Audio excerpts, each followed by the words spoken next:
வணக்கம். கனேடிய தமிழ் காற்றின் ஊடாக சிறுவர்களுக்கான ஓர் கதையினை இங்கே தர வந்துள்ளேன்.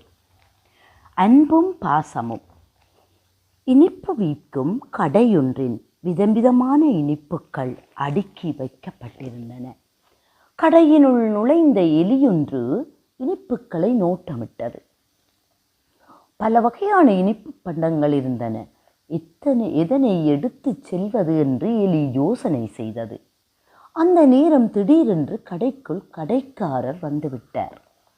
எலி துள்ளி குதித்து தெருப்பக்கமாக ஓடியது. அந்த நேரத்தில் தெருவோர மதிலிலே காகம் ஒன்று அமர்ந்திருந்தது.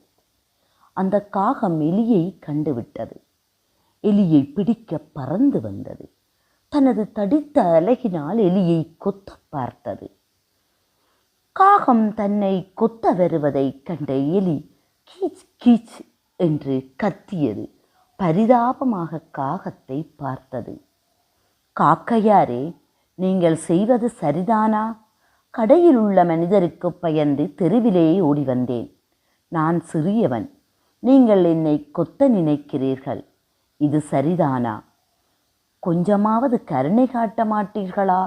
உங்களது குஞ்சை போன்று என்னை நினைக்க மாட்டீர்களா என்று அன்புடன் கேட்டது. எலியின் சாமர்த்திய பேச்சினால் காகத்தின் மனம் இளகிவிட்டது.